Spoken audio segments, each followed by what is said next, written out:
Boa noite a todas e a todos.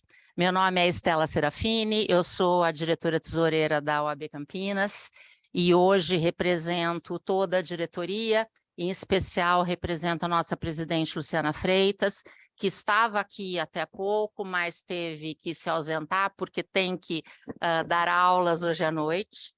Então, é com grande honra e grande orgulho que eu os recebo e as recebo aqui na nossa casa, que é a Casa da Advocacia, mas também a Casa da Cidadania, na segunda noite de estudos da nossa Semana Jurídica, em que os doutores Renato Siqueira de Preto e Elias Marques de Medeiros Neto falarão conosco sobre medidas executivas atípicas. E esses doutores me deixaram numa sinuca de bico hoje, sabe?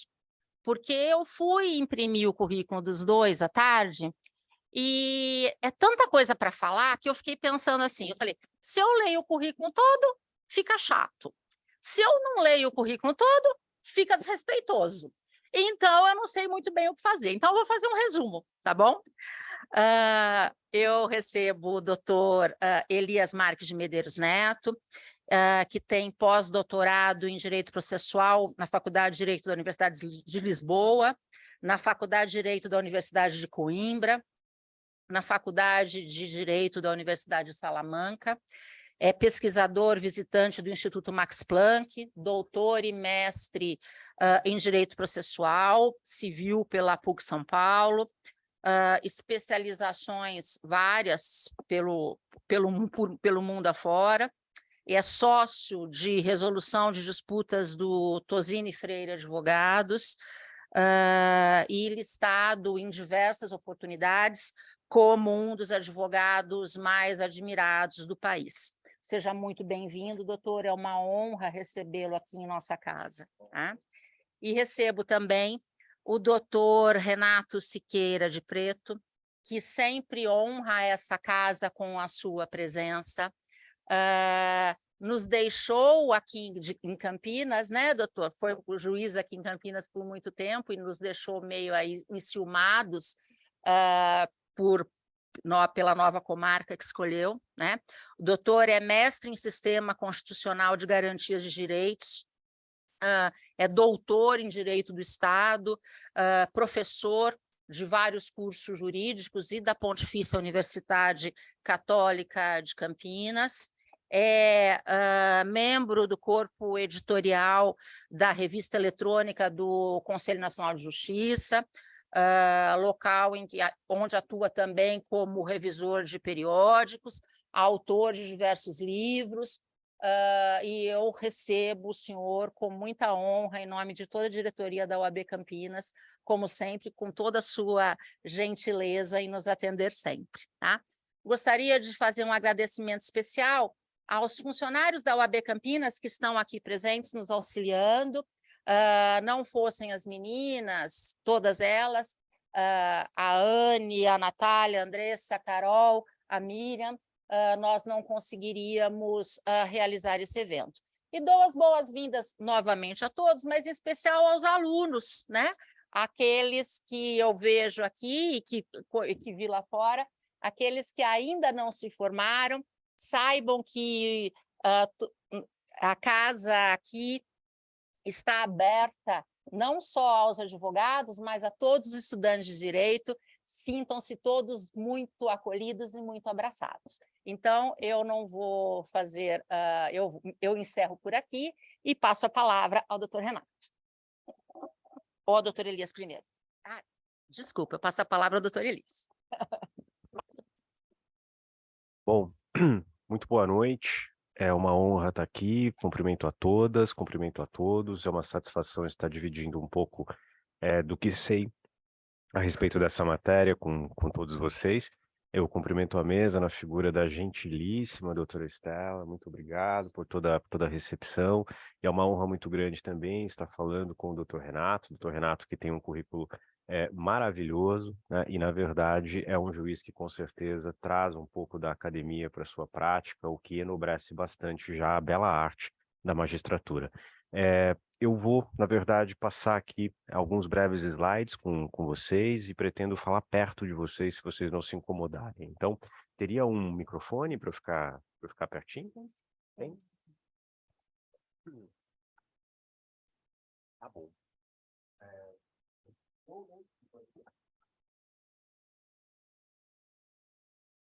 Obrigado, Andressa. Pessoal, o tema, ele diz respeito basicamente, ao sofrimento que nós temos como processualistas, como pessoas que estudam o direito processual, de como transformar a execução em algo mais eficiente. Quer dizer, o artigo 139, inciso 4, e é isso que nós vamos debater aqui hoje, ele confere à magistratura, confere ao juiz, confere ao doutor Renato, ferramentas justamente que visam transformar a execução em algo mais efetivo. A grande dúvida que nós temos é a melhor maneira de utilizar isso. E eu acredito que os nossos debates, e essa aqui é a humilde proposta que eu tenho aqui para fazer para os senhores hoje, os humildes debates que temos ainda estão um pouco longe, né, de termos uma solução realmente construtiva, né, para transformar a execução em algo melhor. A gente começa justamente com dados. Eu acredito que os dados são importantes até para que os senhores entendam, os senhores e as senhoras, as polêmicas que estamos vivendo hoje. A gente começa pelo Justiça em Números de 2022. Vejam a agonia, né, de que quem estuda processo civil sofre, né? Nós temos 77 milhões de processos tramitando no Brasil. Esse número, ele flutua levemente para baixo quando você pega o histórico, porque existe um esforço muito grande do Poder Judiciário de termos técnicas de conciliação, de negociação e de mediação, ajudando a represar a entrada. O problema é quando você não tem o acordo, ou quando você realmente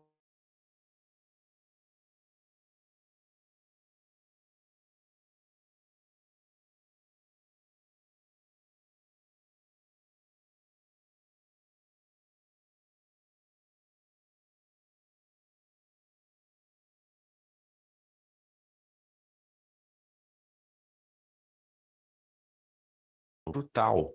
Na hora que você nota a performance do sistema executivo no país, a execução ela não funciona como regra geral. Então, no TRF3, por exemplo, a média de congestionamento é de 92,8%. O que significa isso? De 100 processos que tramitam em um ano, 92,3% caminham para o ano seguinte sem solução, né? Nós temos uma média nacional de 85% de taxas de congestionamento na execução. Então, eu até posso ter e os programas da Justiça do Trabalho, por exemplo, aqui de Campinas, inclusive, o TRT15, são maravilhosos nesse sentido, com boas políticas de acordo. Eu acredito que se vocês advogam na área trabalhista, né, vocês são muito incentivados aqui pelo TRT15 a promoverem acordos, mas quando a gente olha para a execução realmente ela ajuda nesse represamento, né, nesse estoque brutal que nós temos. Então, para fixar, porque eu acredito que fixando a fotografia a gente entende o problema e talvez a melhor forma desse problema ele ser direcionado. Nós temos 77 milhões de processos, 53,3 são execuções com uma taxa de congestionamento média de 85%. 65% desse estoque são execuções fiscais e eu tenho o próprio CNJ reconhecendo que o nosso sistema executivo muitas vezes não funciona porque eu não tenho indícios dos bens penhoráveis. Eu tenho um problema, o nosso sistema é falho na localização de bens.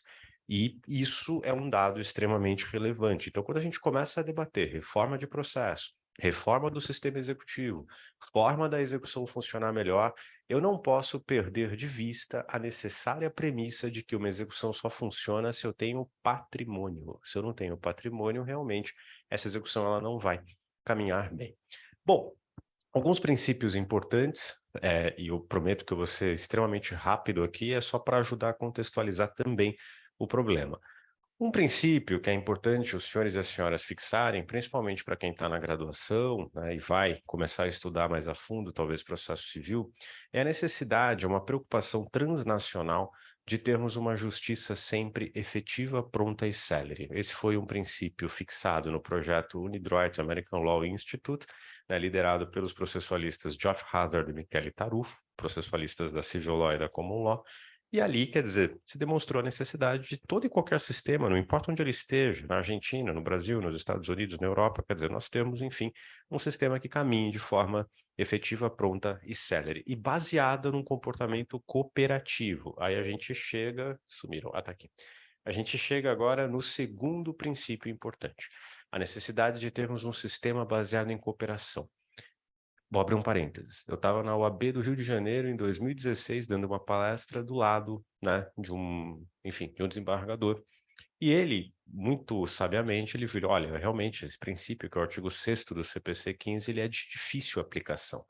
Porque para aplicar a cooperação, quer dizer, nós teremos que ter pessoas que se ajudam, né, que estejam dentro de uma dinâmica de boa-fé. E, naturalmente, nós não temos isso dentro do contencioso clássico, né? Aí, enfim, eu acho que na hora da gente entender o que esses juristas quiseram fazer, quando eles mencionaram a cooperação, a gente tem que sair um pouco da visão de que a cooperação ela é ligada à boa-fé. É por isso que o artigo 5º do CPC 15 é um artigo próprio para boa-fé. O artigo 6º é um artigo independente, ele fala de cooperação, ele está num capítulo próprio. Então, aquela cooperação do artigo 6º, dentro desta linha principiológica, né, da busca de uma justiça efetiva, pronta e célere, e aí a cooperação é um pilar para se chegar nesse sistema melhor, esta cooperação é a cooperação alemã, é a cooperação portuguesa, né? A cooperação que está positivada no artigo 7º do CPC 13 de Portugal. Esta cooperação é a que dá ao juiz, dá ao magistrado um poder diferente, um poder de promover um diálogo em contraditório constante ao longo do processo. E com 4 pilares, na realidade, de movimentos. Primeiro pilar, eu preciso ter um dever de esclarecimento. O magistrado tem que entender que ele precisa esclarecer adequadamente as suas decisões judiciais. O 489 vai muito nessa linha, o 321 também vai muito nessa linha. Dever de prevenção, né? Antes de adotar uma técnica talvez um pouco mais complicada, avisa, né? O artigo 774 é um pouco isso, né? Olha, cuidado, né? Se você continuar se omitindo, vai ter uma multa de 20% por ato atentatório à dignidade da justiça. Dever de consulta, né? O artigo 9, o artigo 10, por exemplo, são claras demonstrações do dever de consulta. E o dever de auxílio? O dever de auxílio é extremamente importante para o que toca aqui ao nosso debate de hoje. O dever de auxílio, ele tem uma expressão muito clara dentro do nosso sistema executivo no artigo 772, inciso 3. A necessidade justamente do juiz expedir ofícios, ajudar o credor na localização do devedor e na localização do seu patrimônio. Então, quando eu olho para esses 4 deveres, eu tenho uma diretriz que foi muito bem estampada aqui no artigo 7º do CPC 13. O primeiro destinatário do princípio da cooperação é o magistrado. Só que, na verdade, o artigo 7 do CPC 13 é um pouco mais claro lá em Portugal do que o nosso 6º aqui, que fala em sujeitos processuais no geral, né? Um outro princípio, e esse princípio, para fechar aqui essa parte principiológica, né, desculpa a redundância, é o Active Case Management. É a necessidade, segundo a Escola Paulista de Processo Civil, a Escola do Lago São Francisco, a necessidade do juiz gerir o tempo, né, se preocupar com a eficiência que aparece hoje no artigo 8º, se preocupar com a economia processual, se preocupar com o tempo na realidade e com a melhor forma, né, de um determinado processo, de uma determinada situação ser resolvida. Gestão, basicamente gestão do tempo. Técnicas que realmente possam facilitar, colaborar para, enfim, que o processo ele não fique caminhando sem um norte definido, né? Eu preciso ter uma gestão adequada do tempo. Isso está em linha com o 37 da Constituição Federal e está em linha com o 8º do CPC 15. Esses 3 princípios são importantes para o instituto que nós vamos debater hoje, que tem a ver com a execução, só para lembrar bem, na execução, principalmente para quem está na graduação ou ainda não chegou lá, não chegou no 4º ano ou no finalzinho do 3º, a depender de onde vocês estudam, Na execução, nós não debatemos sobre quem tem razão. A execução nada mais é, né, de acordo com o professor Giuseppe Chiovenda, como sendo um conjunto de atos práticos que são norteados, né, ou são dirigidos para a realização de um direito que já está presumido em um determinado título, seja ele judicial, seja ele extrajudicial. E essa realização do direito vai se dar contra a vontade do devedor ou com a colaboração do devedor. Na prática, o que eu preciso na execução é realizar o direito. Como lembra o ministro Sidney Bennett, o mais importante aqui é transformar, dar à parte aquilo que lhe é devido em um tempo oportuno, em um tempo razoável. Quer dizer, não adianta nada você ter um título maravilhoso, né, uma sentença ultramoderna, linda, muito bem fundamentada, ou um contrato espetacular, mas se aquilo não virar realidade, a parte ela vai ficar frustrada. Né? A frase dele aqui foi muito feliz quando ele diz, né, que no fundo a parte ela quer saber do direito, do dinheiro dela. Ela quer o dinheiro. Né? Então, na prática, a gente precisa realmente ter a transformação deste direito em dinheiro. A aula não é de execução, não estou nem chamando isso de aula, quer dizer, essa troca, né? Esse diálogo aqui que temos não é propriamente um diálogo totalmente focado em execução, mas alguns princípios básicos de execução a gente precisa fixar. Quando se estuda execução, além do princípio do título, além, né, da necessidade de nós debatermos adequação, disponibilidade, é fundamental os senhores fixarem que nós não relativizamos o artigo 789 do CPC. O artigo 789 é uma conquista do processo civil pós-quarta fase do direito processual romano. Então, basicamente, principalmente na execução voltada ao pagamento, o devedor responde com os seus bens. Isso não mudou, independentemente das técnicas de apoio, das medidas de apoio que o magistrado ou a magistrada podem se valer através do artigo 139, inciso 4, a gente já vai chegar lá. Mas o fato é, o norte de uma execução é dinheiro, é patrimônio. Então, eu preciso de medidas, sim, que me possibilitem chegar rápido ao patrimônio do devedor. É esse o caminho. E esse é o princípio da responsabilidade patrimonial. Segundo, eu preciso ter a adequação e a utilidade das medidas que estão adotadas na execução. O princípio da utilidade, o princípio do resultado, são princípios importantes. Eu não pratico ato dentro de uma execução que não tenha uma finalidade, que não vai me levar a lugar nenhum. Isso eu aprendi, inclusive, sendo estagiário de direito, quando eu fui acompanhar uma medida de penhora com um oficial de justiça e ele não penhorou um banquinho de madeira. Aí ele me deu uma lição. Eu falei, puxa, mas pode levar o banquinho de madeira. Ele falou, não vou levar o banquinho de madeira porque isso não tem utilidade nenhuma. Acho que não tem valor. E aí eu, enfim, tive ali uma demonstração prática do princípio da utilidade, do princípio do resultado. Para que você vai piorar o banquinho de madeira?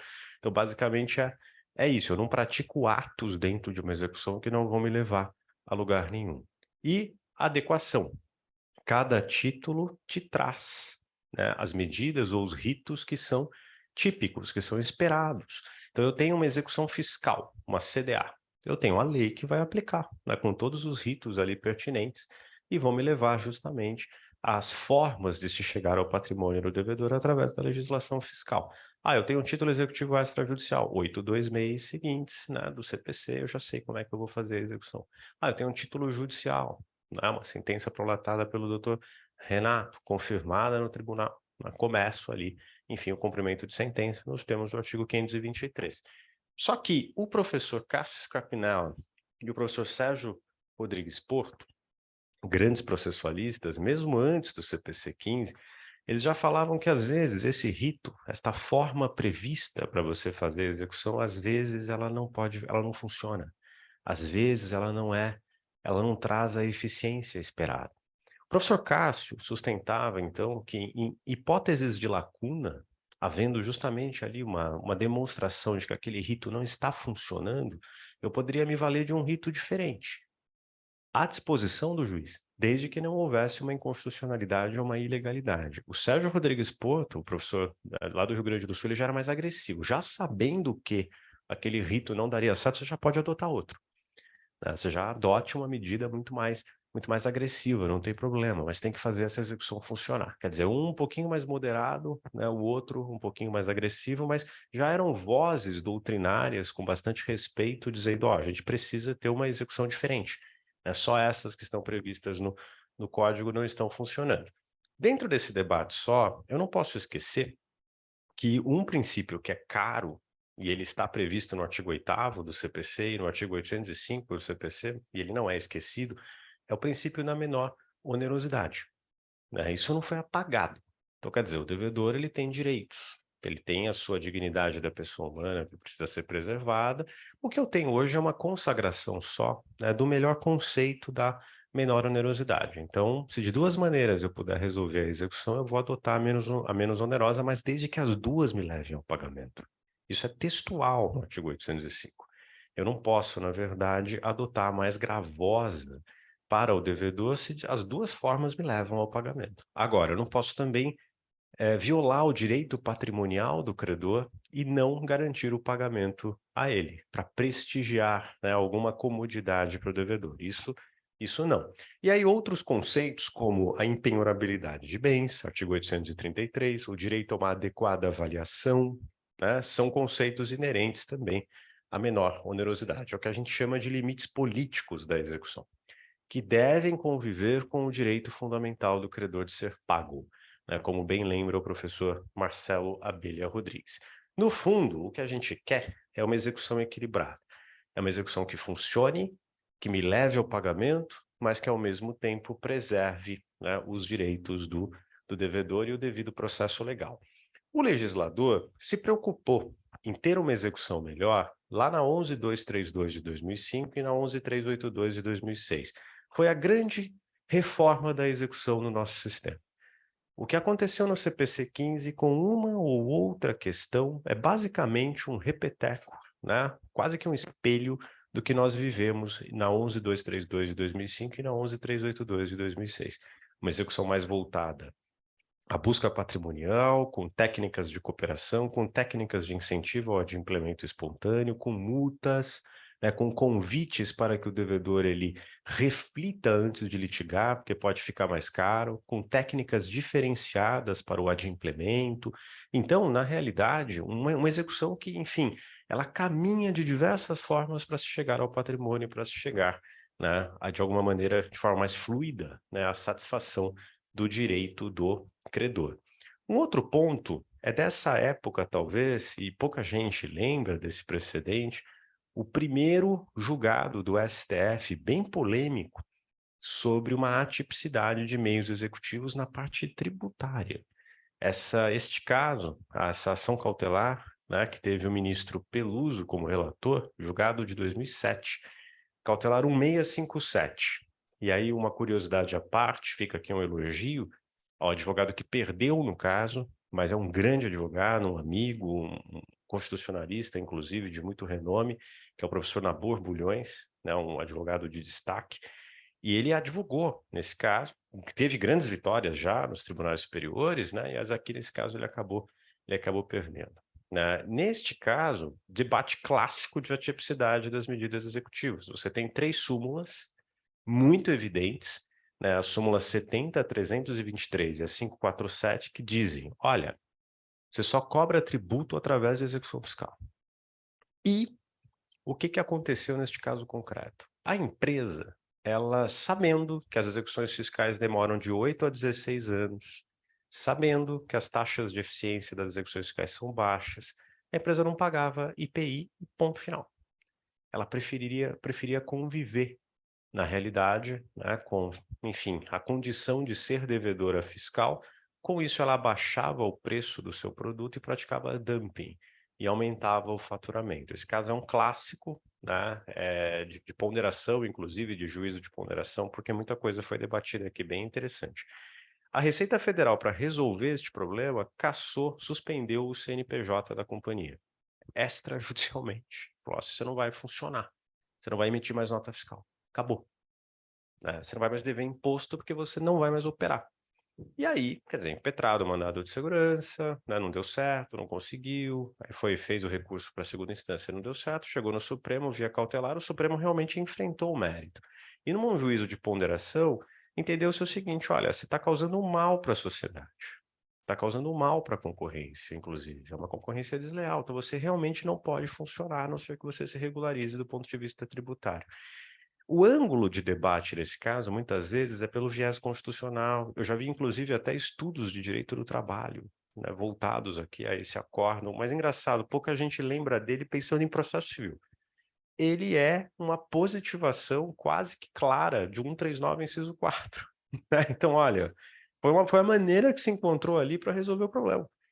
É quase que uma suspensão do direito da companhia mesmo, já que ela estava lesando muito a sociedade, né, para que ela se regularizasse, pagasse e depois voltasse a operar. É uma manifestação do Supremo, é claro que é um caso bem diferenciado, né, muito rico até, mas enfim, ele não deixa de ser um grande exemplo. Bom, chegamos no novo CPC e esses artigos são fundamentais aqui para o contexto. Todos eles, de alguma forma, uma repetição disso que nós estamos falando. O quarto, a busca da efetividade, duração razoável do processo na execução. O sexto, a cooperação, esse diálogo permanente de todos os envolvidos, incluindo o juiz. E o oitavo, um recheio de princípios. Proporcionalidade, razoabilidade, eficiência, mas também preservação da dignidade da pessoa humana, né? E aí, chegamos no polêmico artigo que tem que ser lido em conjunto com tudo isso que a gente acabou de mencionar e com todo este contexto. Como que eu aplico o 139, inciso 4? Olha aí, eu tenho um superpoder para o juiz. Ele pode determinar todas as medidas indutivas, coercitivas, mandamentais ou subrogatórias necessárias para assegurar o cumprimento da ordem judicial, inclusive nas ações que tenham por objeto prestação pecuniária. Surgiu o artigo, e aí como tudo acontece em processo civil, na hora que você tem uma lei nova, você já tem escolas, né? O processualista, inclusive, até para dizer quando o CPC entrava em vigor, já eram 3 escolas. Você tem a escola do dia 16, a escola do dia 17 e a escola do dia 18. Aí precisou vir uma lei dizendo quando era, para a gente, na verdade, tentar pacificar a questão. Então, surgiram escolas. E aqui vem a primeira. Fernando Gajardoni, um grande magistrado, amigo, né, hoje é assessor lá no STJ, professor da USP de Ribeirão, um magistrado espetacular, né? Eu sempre dou exemplos, inclusive, de decisões dele nas minhas humildes aulas, mas o professor Gajardoni, por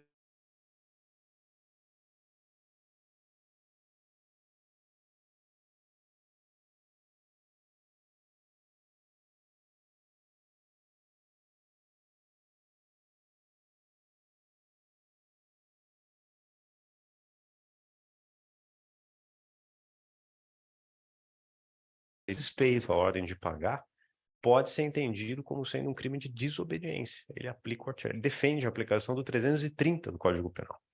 Quer dizer, você vai numa linha até muito mais agressiva, né? Mas essa é uma primeira linha.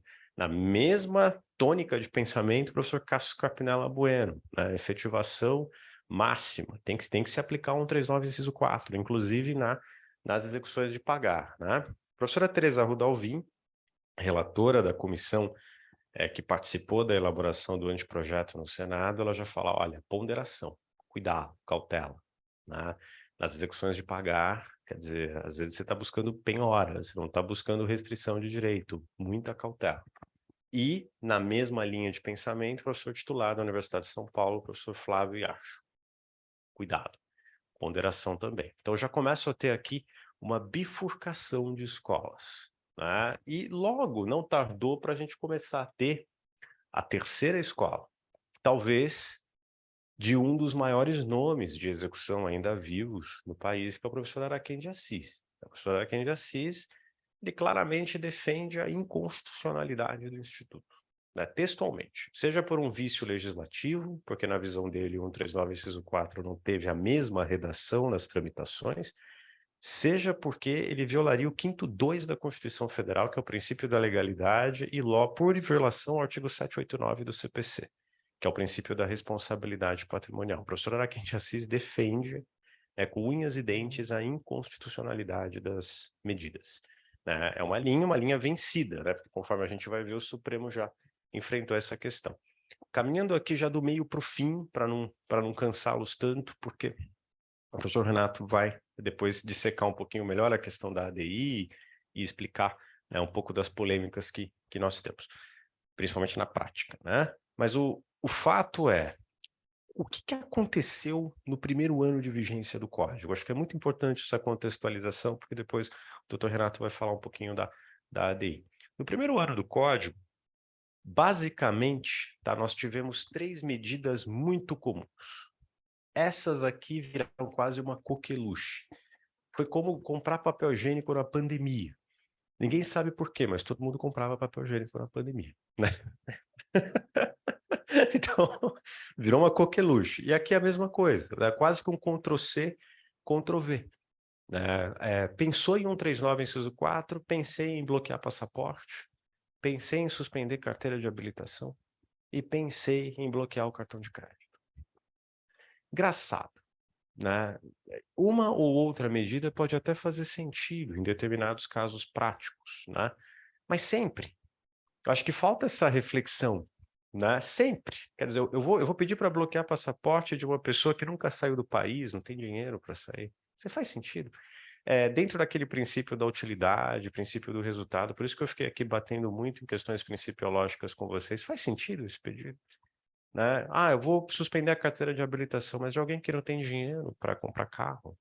Tá fazendo sentido, né? Então, a gente tem que começar a pensar antes de fazer os pedidos, né? E não se esquecer que esses pedidos servem para chegar no patrimônio do devedor. Então, qual é a melhor técnica aqui para eu chegar lá? Né? Às vezes, a gente só está repetindo. E nessa pesquisa do Gajardoni, quer dizer, ele dissecou quase que umas grandes repetições desses pleitos ao longo de um ano, sendo que no primeiro ano, 10,21% desses pleitos foram deferidos. Pode parecer pouco, mas não é, tá? Considerando que o Tribunal de Justiça de São Paulo enfrentou uma matéria nova. Na medida que ele enfrentou uma matéria nova, 10% em um ano de vigência é bastante, né? E hoje a gente já começa a consolidar um pouquinho o entendimento de que algumas dessas medidas são técnicas de apoio, que em determinados casos elas podem sim funcionar, mas não necessariamente, né, devem ser adotadas a rodo como sendo técnicas comuns, porque não necessariamente vão me ajudar a chegar no pagamento. O STJ, quer dizer, antes de chegar lá nos tribunais superiores, olha só esse tipo de pleito. E esse tipo de pleito, ele ajuda na contramão, não no uso de uma maneira construtiva das medidas, mas ajudam a destruir, a criar mais polêmica. Esse pleito, com o maior respeito aqui, é um grande professor que é o Volpe, que é um professor lá da Universidade Federal do Mato Grosso do Sul, mas esse pleito aqui ele é duro, né? Porque ele gera muita polêmica. Então, olha só, se defende a proibição do devedor de ter acesso a linhas de telefone fixo, móvel e internet, de abrir contas correntes, de adquirir qualquer tipo de automóvel, adquirir, não é nem vender, é adquirir, não pode comprar carro. Realizar viagens de lazer, frequentar ambientes de consumo como shopping centers. Como é que você vai fiscalizar isso? A pessoa está devendo, ela não pode entrar no shopping. Como é que você fiscaliza? Frequentar restaurantes de luxo, frequentar cinemas, estádios, teatros e casas de show porque dizem respeito ao lazer. Aqui é complicado, é que nem aquele debate do devedor de condomínio que não pode ir com o filho para a piscina, né, do prédio. Quer dizer, será que faz sentido? É o tipo de debate que aumenta muito a polêmica, né? Ele não ajuda. Eu acho que, na verdade, esse é o tipo de doutrina que não ajuda a gente construir realmente um uso mais bonito, né, mais performático, mais eficiente do artigo 139, inciso 4. Pelo contrário, ele ajuda a transformar esse instituto em algo que ele não é. Ele é uma ferramenta de efetivação da execução, né? E acontece que esse tipo de debate, esse tipo de doutrina leva a uma percepção de que o 139, inciso 4 é um elemento de, enfim, de coação e pura e simplesmente é um elemento, na verdade, para fazer o devedor ser, né, de alguma forma coagido, humilhado. É isso que parece, e aí não ajuda. Aí, na verdade, a gente perde muito tempo aqui para explicar que o 139, inciso 4, na verdade, não é isso, né? Quando se chegou no STJ, também tivemos oscilações. Esse foi o primeiro caso. O ministro Salomão sinalizou que não via problema com a suspensão da carteira de habilitação, mas via problema na busca e apreensão do passaporte. Depois, caso Ronaldinho Gaúcho, né? Aqui nós já tivemos a possibilidade, o ministro Francisco Falcão ele já foi numa linha de dizer, olha, pode pegar o passaporte. Mas por quê? Era uma situação de multa ambiental, né? E o Ronaldinho realmente morava na Europa, né? Ele ia embora. Então, era uma chance, na verdade, de fazer ele ficar no país e pagar, né? Senão, aquelas multas, elas não seriam pagas. Agora, chama a atenção aqui, é por isso que esses debates todos em controles difusos, concentrados, passam a ser importantes, nesta decisão que foi proferida em Santos. Eu só vou me ater aqui ao item 11. Além de todas as medidas que foram deferidas, que possuem cunho patrimonial, essa do item 11 me incomodou. Com base no 139, inciso 4, e de ofício, porque o credor não tinha pedido isso, a juíza proíbe o devedor, com base no princípio da moralidade administrativa, de prestar concurso público. Aí eu fico na dúvida, será? Né? Porque a pessoa trabalhando, ela tem dinheiro. Se ela tem dinheiro, ela paga. Se a pessoa está desempregada, ela não tem dinheiro. E se ela não tem dinheiro, ela não paga. Né? Bom, mas para que serve o 139, inciso 4? É ferramenta de eficiência da execução, é para pagar. Mas se na realidade eu estou proibindo a pessoa de trabalhar, eu estou proibindo ela de ter acesso ao patrimônio. Então, você percebe?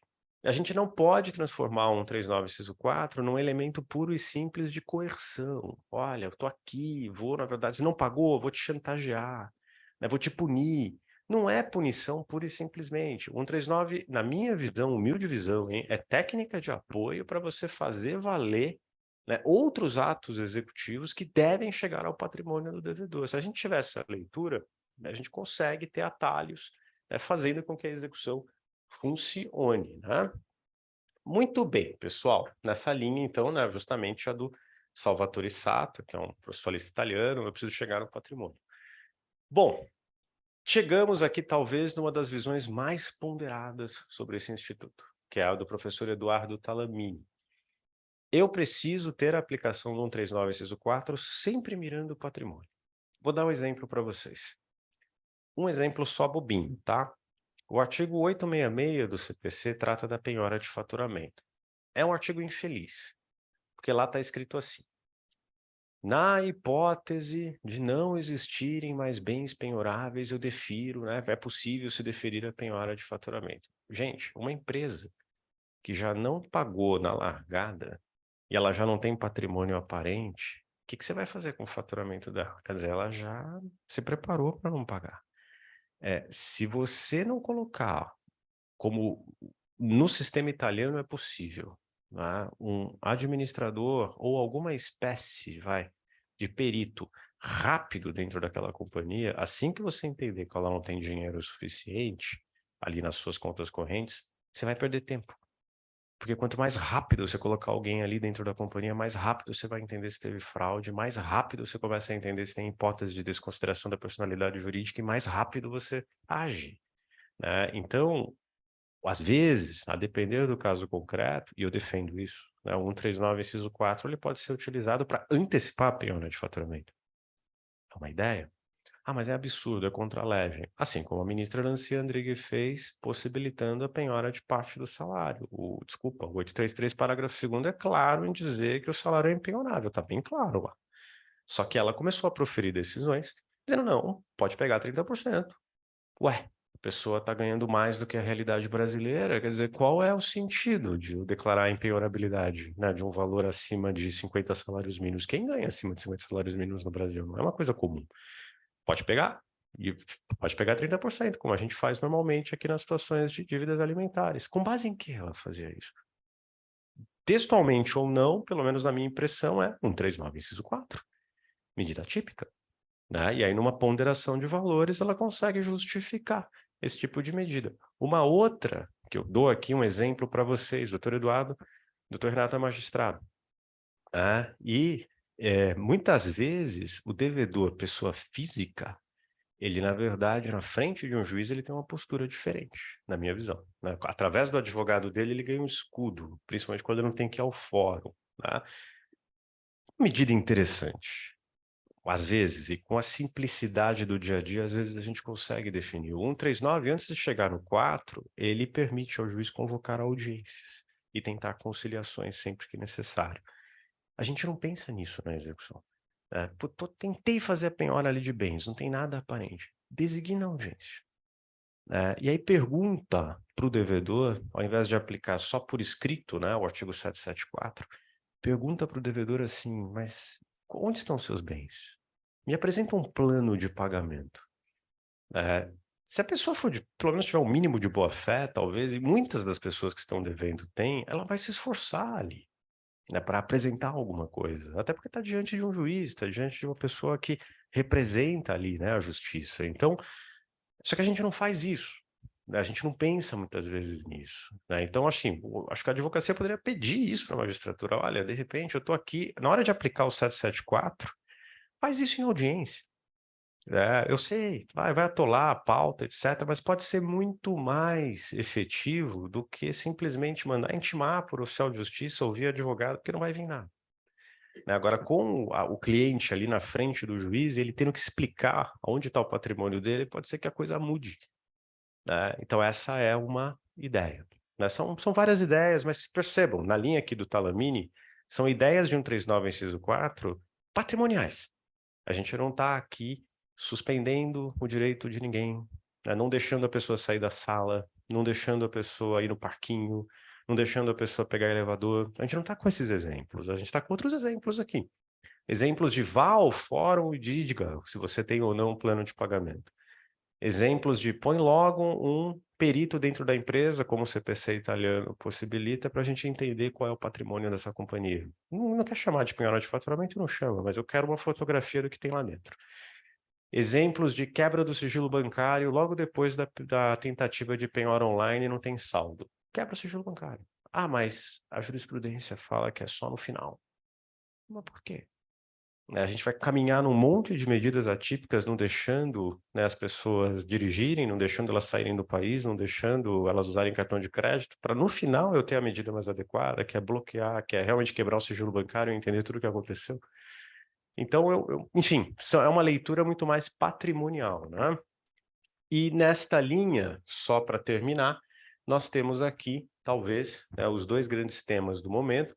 Um é a ADI, é o Supremo Tribunal Federal tendo julgado, né, essa ação declaratória de inconstitucionalidade do Partido dos Trabalhadores, a 5941, aonde o ministro Fux, mas o doutor Renato vai dissecar isso melhor, disse que o artigo, e o Supremo disse, é constitucional.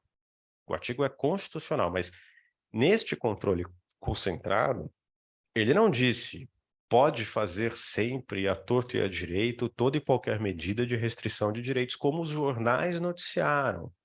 Muita gente começou a falar isso. O Supremo autoriza a suspensão da carteira de habilitação. O Supremo autoriza não sair do país. O Supremo não disse isso. Ele disse que o artigo é constitucional e que é sempre necessário se fazer uma ponderação e um juízo de valor em cada caso concreto. Ele basicamente fez o seguinte, ele pegou a bola, que é uma bola bem polêmica, e devolveu para a primeira instância, né? Permitindo-se que a primeira instância faça o controle difuso de constitucionalidade da aplicação dessa medida. E prestem atenção, até para entender dos requisitos, no que vai acontecer no tema 1137 do STJ, o julgamento desse RESP repetitivo. Importante acompanhar isso, que o STJ está, na verdade, dando diretrizes de acordo com o entendimento dele em um julgamento repetitivo de como o 139 deve ser aplicado. E se predominar a linha da terceira turma, a terceira turma vem dizer o seguinte: contraditório prévio, indício de ocultação de bens, indício de utilidade da medida e motivação, além da proporcionalidade, né? É por aí que a terceira turma tá caminhando, e se isso predominar na Corte Especial, talvez a gente tenha as diretrizes de como aplicar. Gente, desculpa ter cansado vocês, né? Mas fica aqui sempre essa medida. O êxito da execução, para resolver o problema, a gente precisa chegar em patrimônio. A gente perde muito tempo, às vezes, debatendo, né, coisas mais nebulosas. Tá bom? Obrigado.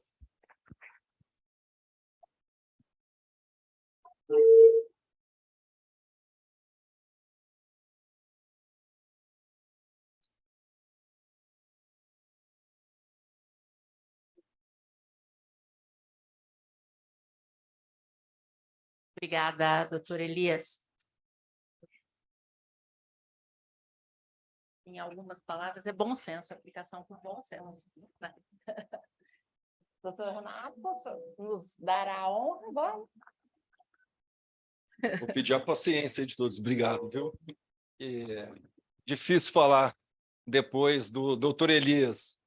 Isso eu vejo o carinho que a doutora Mariana, que me ofertou o convite, tem. Mas eu vou encontrá-la quinta-feira na faculdade e aí a gente vai resolver esse problema. Eu gostaria, em primeiro lugar, de agradecer o convite que me foi formulado. Agora, falando sério, para mim é um momento de muita alegria estar nessa casa, porque é um momento, doutor Stella, e aqui a senhora representa a OAB Campinas, com quem tive uma parceria por mais de 2 décadas aqui na comarca de Campinas, mas a possibilidade de o juiz, aqui fora do processo, então, mantendo a sua imparcialidade. Por quê? Porque não tem partes. Aqui nós estamos tratando de um tema, abstratamente falando, de nós nos abrirmos e mostrarmos também aquilo que a gente sente. E aqui o sentimento, por óbvio, no sentido técnico jurídico.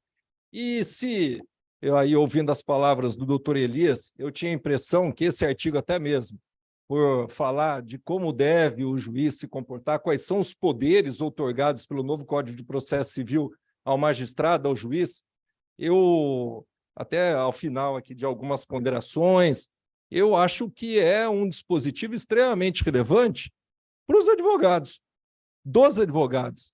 Eu vou tentar contar por quê. Por quê? Porque ali eu acho que a criatividade, e aqui criatividade, mais uma vez, eu insisto, questão jurídica, questão técnica, mas há um espaço de argumentação muito grande do advogado. Eu vi aqui algumas exemplificações expostas pelo doutor Elias ao final da sua brilhante fala, sobre algumas possibilidades e concretização das medidas executivas atípicas aludidas ali no artigo 139, inciso 4º do CPC. Eu prometo ser breve, até para não passar vergonha, né, depois aqui do doutor Elias, eu dividi a conversa em 4 pedaços.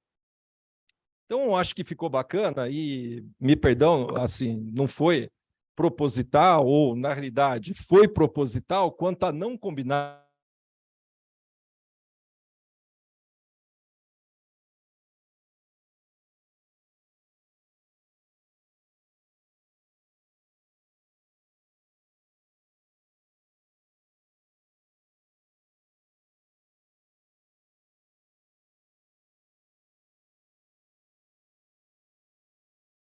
e volto, e estão de novo aqui de castigo comigo. Pois bem, a visão que eu tenho para passar é mais de direito constitucional, para chegar nesse dispositivo do Código de Processo Civil. Afinal, até o tema da palestra era pertinente a medidas executivas atípicas, Código de Processo Civil, o artigo muito bem exposto pelo professor Elias, só que o problema que aconteceu desse dispositivo chegar até o Supremo Tribunal Federal, quanto à declaração ou não da sua inconstitucionalidade. Então, eu coloquei ali, né, num primeiro momento, uma breve passagem sobre o neoconstitucionalismo.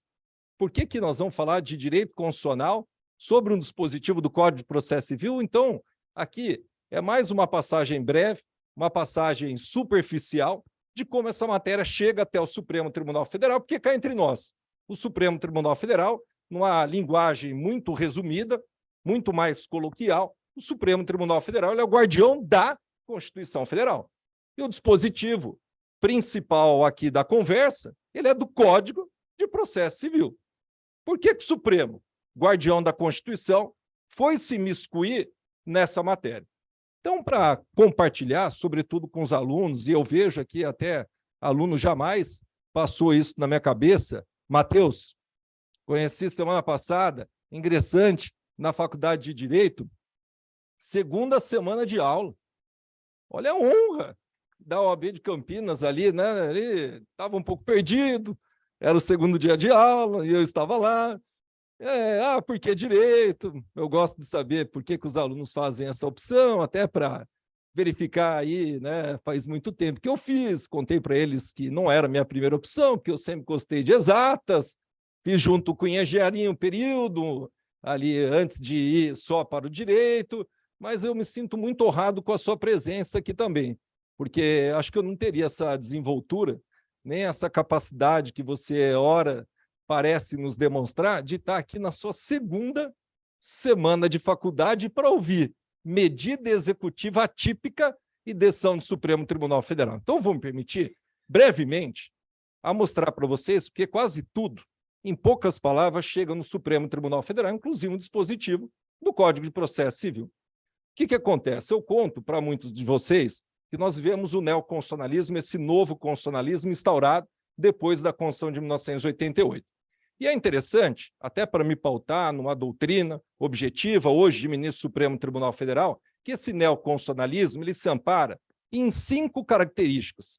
5 características principais que são expostas pelo ministro Barroso, no Brasil, dos idealistas disso que vingou, que é a nossa atualidade, do tal neoconstitucionalismo, novo constitucionalismo. A primeira ideia, ela vem assentada aqui na força normativa e valorização dos princípios. Nas palavras do professor Elias, acho que verificaram vários princípios por ele aqui utilizados. Um deles, que nos é muito caro, até para a interpretação do artigo 139, inciso 4º, princípio da proporcionalidade. A gente vai falar princípio da dignidade da pessoa humana, que foi também levantado para esse dispositivo do Código de Processo Civil ter chegado até o Supremo Tribunal Federal. Então, notem, hoje, essa ideia de principiologia, de princípios, faz parte do ordenamento jurídico diante do neoconstitucionalismo que nós adotamos. E, para usar o Código de Processo Civil, para trazer isso para o ponto fundamental, porque conversando com a Mariana, ela falou, vai ser palestra sobre processo civil. Beleza, meu cotidiano, na magistratura, processo civil. Mas vou tentar trazer para o direito constitucional também, né? Ok. E qual é a ligação do direito constitucional com o processo civil? Está aqui uma primeira exemplificação. Nós temos no Código de Processo Civil, por exemplo, no artigo 8º, para quem lê, vários princípios. Dentre eles, aqui destacado, o princípio da proporcionalidade, que vai ser relevante para a interpretação do artigo 139, inciso 4º do Código de Processo Civil. Então, olha a sintonia, como não podia ser diferente, do novo Código de Processo Civil de 2015 com a Constituição vigente de 1988. Uma segunda característica também bem breve desse neoconstitucionalismo. A gente tem métodos abertos de raciocínio. E um grande problema acontece quando nós estamos diante de colisão de direitos fundamentais, colisão de princípios. Eu tenho, de um lado, aqui o credor que quer receber o crédito dele. Quem está começando a faculdade deve imaginar o seguinte, processo ele demora, vamos pegar um caso bem simples e corriqueiro, uma batida de trânsito. Então, um acidente de trânsito em que o autor, ele entende que ele estava correto e o réu contra quem ajuizou a sua ação é que atuou com culpa. Então, ele teve ali um prejuízo no seu carro, ingressa com uma ação dessa, e o réu, ele contesta. Ele se defende, fala, não, culpado não fui eu, culpado foi você. É o seguinte, juiz, ainda que o réu seja declarado como culpado, o valor dos danos não é aquele o adequado. Ele está cobrando mais do que o devido. A batida foi de pequena monta, ele está cobrando ali um valor exacerbado. Cá entre nós, esse processo vai demorar um pouquinho. Vai demorar um pouquinho porque vai exigir audiência. Então, já começou assim, para quem está entrando na faculdade, uma petição inicial do autor, uma defesa do réu, normalmente vai para o autor de novo em réplica, chegou para o juiz sanear. Fala, discussão de culpa, discussão quanto ao montante. Será que o valor é ou não é adequado em relação ao prejuízo que sofreu o autor? O que o juiz, me parece, pelo menos em abstrato, deveria fazer? Para aferir se o valor é ou não adequado, ele tem que nomear um perito. Falou perícia, demora o processo. Então, o processo aí vai ser dilatado pela perícia indispensável. Acabou a perícia, sobra o problema da culpa. Quem é o culpado? Audiência, instrução e julgamento. Depende da pauta de cada juiz. Depois, sentença. Acabou? Não. Recurso. Qual? Recursos. Inúmeros. Uma hora, isso vai transitar em julgado. Acabou. O autor ganhou. Que legal. Olha lá. Falei que eu tinha razão. Ele vai ter que me pagar. aqui o título. E o réu não paga. O que acontece? Nesse mesmo processo, sincrético, né, nome bonito, aí você vai ter que executar aquele valor que você já tem, até pendurado ali, por meio de uma sentença, por meio de um acórdão. E pode acontecer o que normalmente aí acontece, de não serem encontrados bens desse devedor. A regra, de fato, é que a execução incida sobre o patrimônio, aqui o princípio da patrimonialidade da execução. Só que se o devedor ele não coopera para a execução, para a satisfação desse crédito que foi reconhecido numa sentença judicial, aí é que começa a aparecer, me parece, então, aí a utilidade do 139, inciso 4º, para a gente colocar o ponto concreto, prático, em processos judiciais. E para mostrar por que chegou no Supremo, terceira característica, reaproximação entre direito e moral. Nós não combinamos. O professor Elias falou do princípio da cooperação, olha o que eu deixei ali para vocês. Quem lê o artigo 5º, quem lê o artigo 6º do novo Código de Processo Civil, consegue extrair princípio da cooperação e princípio da boa-fé. Perdão, princípio da cooperação, princípio da boa-fé.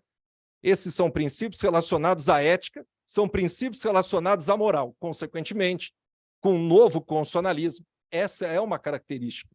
O constitucionalismo, ele quer exatamente isso. Ele quer atitudes éticas, atitudes pautadas pela moral. Em quarto lugar, constitucionalização do direito. Isso aqui falei que era breve passagem. Neoconstitucionalismo, então imagina, o professor de direito constitucional, ele trata da sua matéria, mas a sua matéria, direito constitucional, ela tem grande imbricação, ela tem grande mescla com outras disciplinas do direito. Falei novamente, aqui insisto, nós estamos falando sobre processo civil. Nem comecei. Está falando sobre direito constitucional, mas para você ver que neoconstitucionalismo, por meio dessa quarta característica, nós temos que a Constituição passa a valer igualmente, passa a ter força, a ter incidência em qualquer disciplina, como não é diferente no processo civil. Tanto é que o primeiro artigo do novo Código de Processo Civil, o nosso, por hora, primeiro código, que foi totalmente gestado, discutido, votado e aprovado depois da Constituição de 1988, olha como ele sofre essa influência. Seu primeiro artigo está dizendo que, ó, eu sou o Código de Processo Civil, à frente vocês encontram normas processuais, que é o seguinte, essas normas processuais, elas, antes de tudo, devem obedecer à Constituição. Então, obedeça à Constituição em primeiro lugar e depois, se houver compatibilidade, você aplica os dispositivos que seguem, além de mim, né? Artigo 2º, artigo 3º e por aí vai. E, enfim, judicialização ou expansão da jurisdição constitucional. Por que essa matéria de processo civil chegou até o Supremo Tribunal Federal? Porque toda vez que eu tenho uma discussão que, de alguma maneira, eu consigo tangenciar o direito constitucional, em tese, eu abro espaço para discussão na Suprema Corte, que é o Supremo Tribunal Federal. E dito e feito, aquele artigo do Código de Processo Civil de 2015, ele chega até o Supremo Tribunal Federal por meio dessa ação direta de inconstitucionalidade 5941, e o grande objetivo, né, eram várias ações conexas, mas nessa que foi julgada com o número de 5941, ela foi proposta pelo PT, pelo Partido dos Trabalhadores, e a ideia era de tentar blindar decisões judiciais que, a pretexto da utilização do 139, inciso 4º do CPC, permitisse, como o professor Elias bem já apontou, bloqueio de passaporte, bloqueio de CNH, bloqueio de cartão de crédito, impossibilidade de realização de concurso público ou impossibilidade de participação de uma empresa devedora numa licitação. Supremo responde abstratamente. Essa é uma ação abstrata. Não há partes. Eu tenho ali alguém que provoca o Supremo, como o Partido dos Trabalhadores.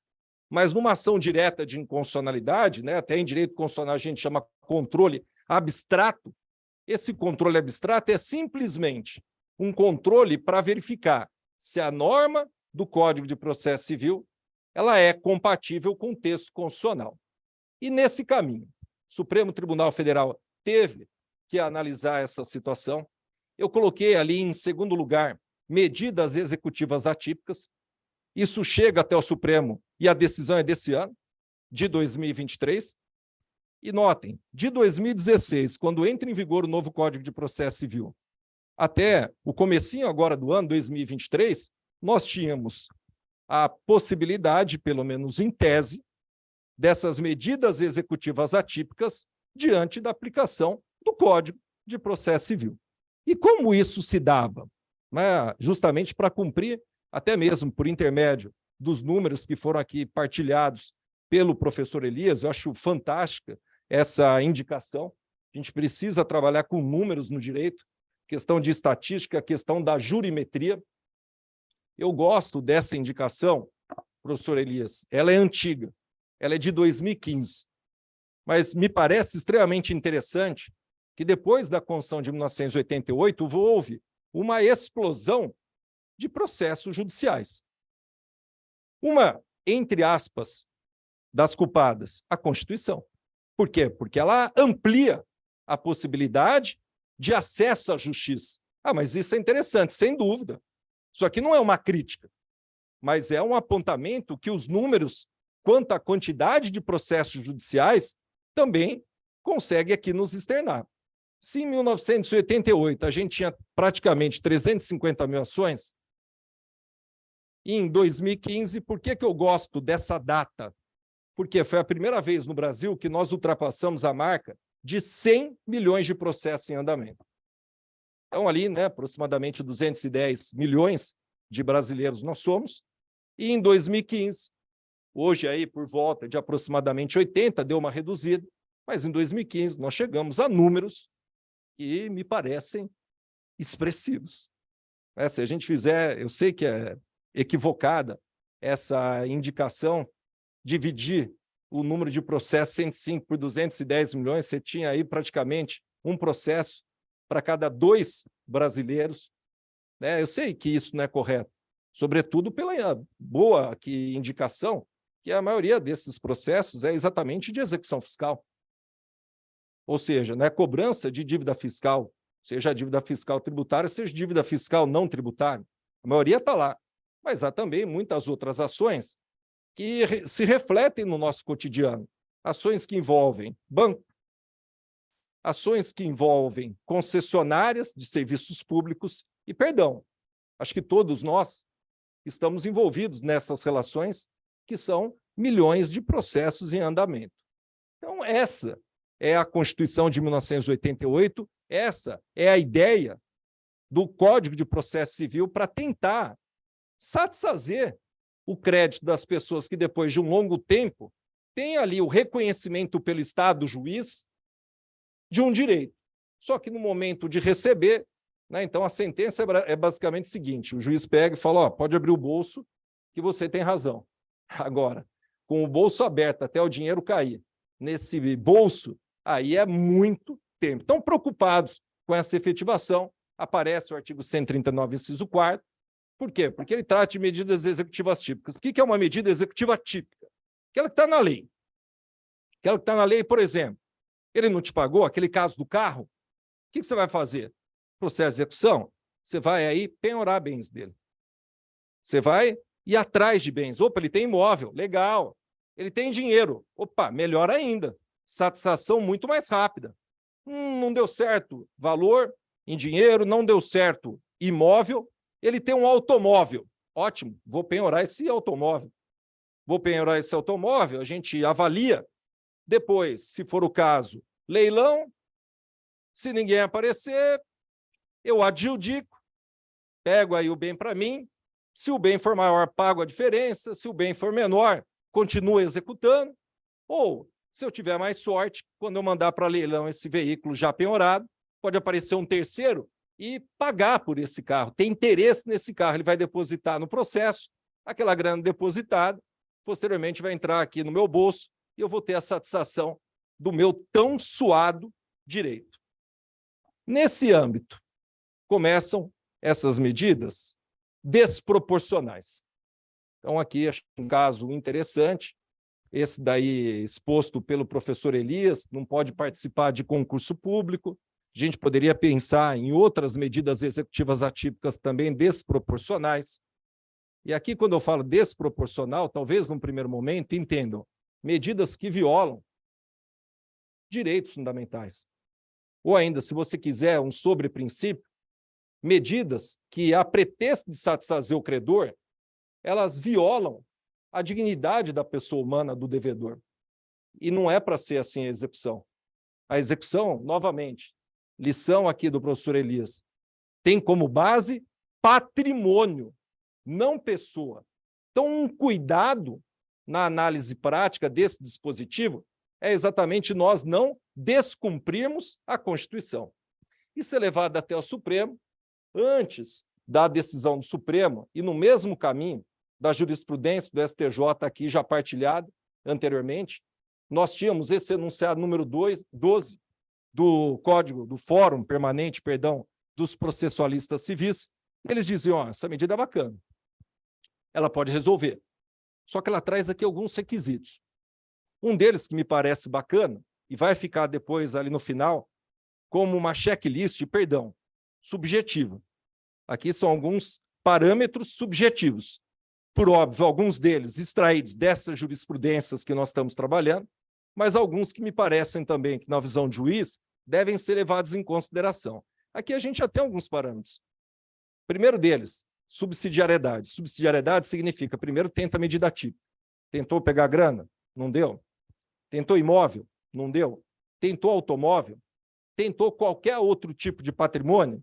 Não deu certo? Opa, aí sim é que, em tese, eu começo a pensar em medida executiva atípica. Está escrito ali, né, no conteúdo desse enunciado, que deve ser uma medida subsidiária. Então, primeira demonstração para o advogado eventualmente ter seu pleito de medida executiva atípica acolhido pelo juiz, é dele demonstrar essa satisfação de todas as medidas executivas típicas sem sucesso. Aqui ainda tem mais, né? Que a gente tem a questão, se possível, se não houver perda da eficácia da medida que está sendo postulada, do prévio contraditório, deixa eu ouvir a outra parte. Porque, por exemplo, nenhum problema existe de eu ouvir antes o devedor se o requerimento